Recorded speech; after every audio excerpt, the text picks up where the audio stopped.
30 years ago, this company was seen as the smallest one in the construction market of South Korea. People mocked it, saying it's ugly, and demeaned its value by comparing it to a cheap car. But today, they're the third largest car maker in the world, overthrowing all their competitors, even supplying the military vehicles to the United States. What's most interesting of all is the man behind this big giant company, a poor Korean boy, Chung Ju-Yung, who didn't even have enough money to eat. So the story starts back in 1915, when Chung Ju-Yung was born into a poor Korean family. His dad was a farmer, toiling all day in the fields to feed his kids. Chung wanted to be a teacher, but considering his poverty, getting a good education seemed impossible for him. He spent his days working in the fields with his dad, herding animals or cutting wood to sell in the city.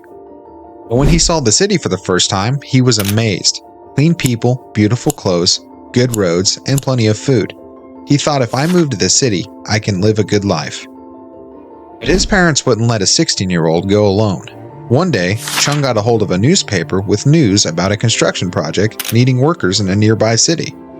Knowing his parents wouldn't allow him to go, he ran away from home in 1932 without telling anyone. It's looking scary, but from this, Chung's success story starts. He reached the city and got hired as a laborer on a construction project.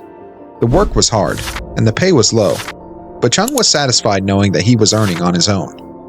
And that's just the beginning of how this farm boy built an empire. His happiness was short-lived because his parents were frantically searching for him after he ran away. And this led him to return to the fields, herding animals and cutting wood. But his mind kept drifting back to the construction site. The work was in his blood now, fueling his growing passion for construction. Although his family was happy to have him back, Chung Ju-Yung felt stifled by his old routine, boring days, and believed the city was calling him. He ran away from home 2 more times, but each time his father found him and brought him back. Finally, at the age of 18, he took the courage to leave home from Seoul, the capital of South Korea. He worked as a laborer on a construction site there, and later got a job in a factory as an assistant. After working there for a while, he got a job as a delivery boy at a rice store, which helped him earn a good salary. Chung Ju-Yung enjoyed his work and performed his duties with full dedication and honesty, impressing the store owner. Within 6 months, he was promoted from delivery boy to store manager. But this was just the start. In 1937, the store owner fell seriously ill and couldn't manage the store anymore, so he handed it over to Chung Ju-Yung. Thus, at the age of 22, Chung Ju-Yung went from being an employee to the owner of the rice store due to his hard work. He renamed the store to Chungji Rice Store and built a loyal customer base with low prices, high quality, and timely delivery.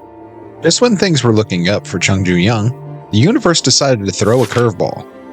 Suddenly, his business faced a setback when Japan, which controlled Korea at the time, entered World War II. The Japanese government took over all rice shops to ensure their soldiers received a steady supply of rice, including Chung Ju-Young's store. After losing his store, he returned to his village and stayed there for a year. Later, in 1940, he took out a loan for 3,000 won and opened a garage called Auto Service, but unfortunately, it burned down within a month. He faced the challenge of repaying the loan and compensating customers for damaged vehicles. But Chung Ju-Yung wasn't one to roll over. He took a deep breath, borrowed more money, and opened a bigger garage. Hard work was his engine, and within 3 years, he'd not only paid back every penny, but also convinced his family to join the city hustle. His garage grew from a one-man show to a bustling operation with 80 people on the team. But to destroy his business, something happened again. The Korean War started in June 1950 between the North and South Korea, which disrupted business once again. The war caused devastation in Seoul, and Chung Ju-Yung had to flee with his savings to save his life. During the war, he noticed that the U.S. military needed warehouses, army headquarters, and tents, and an idea clicked. He formed a small Hyundai civil industry and started working on these projects with a few team members. Despite facing losses in some projects, he completed them on time, earning the trust of the U.S. officials. Thus, the Hyundai company came into existence. After the war ended in 1952, Chung Ju-Young's professional relationship with the U.S. military remained strong, and he continued to receive projects from them. South Korea's infrastructure was in ruins, and the government aimed to rebuild it.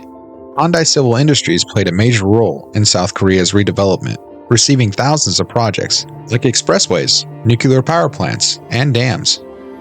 In the 1960s, the Korean government implemented policies that helped Hyundai transition from a car repair company to a car manufacturing company.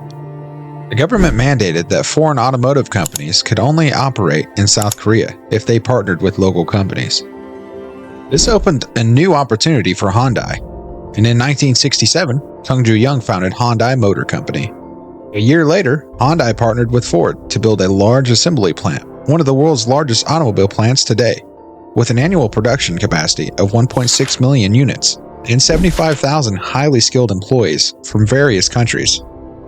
Hyundai launched the Cortina car in collaboration with Ford, but it failed because it was designed for American roads and couldn't handle the rough Korean terrain.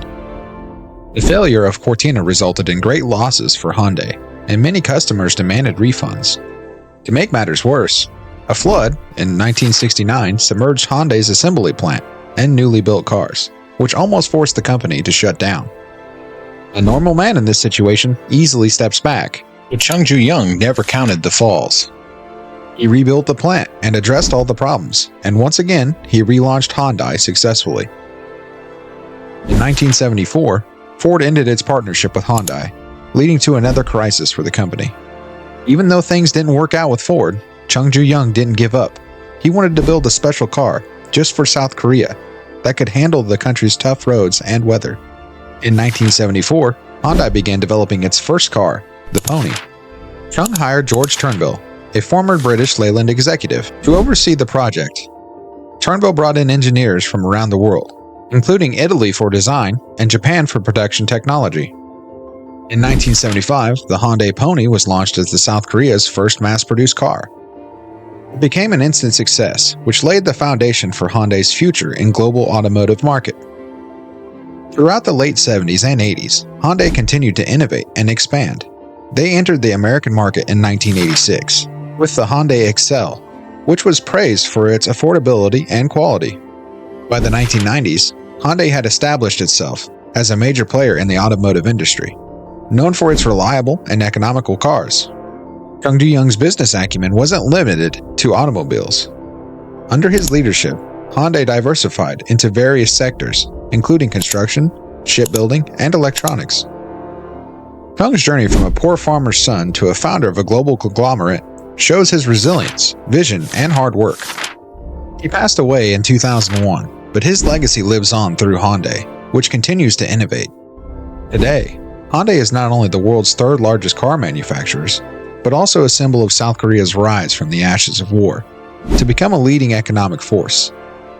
Hyundai owns 33.88% of Kia Corporation and fully owns two brands. Two marques including its luxury car subsidiary, Genesis, and their electric vehicle brand, Iconic. And today, Hyundai also has the world's largest manufacturing facility in Ulsan, South Korea, and its annual capacity is 1.6 million units. The company sold their cars in 193 countries through 5,000 dealerships and showrooms. Also employs around 75,000 people globally. Chung Ju-Young's story teaches us that it's okay to fail. Life is the name of ups and downs. With hard work, determination, and a positive spirit, you can overcome any obstacle. So this is the story of the Hyundai company. We hope you like it. Please give it a thumbs up and subscribe to our channel. See you in the next video.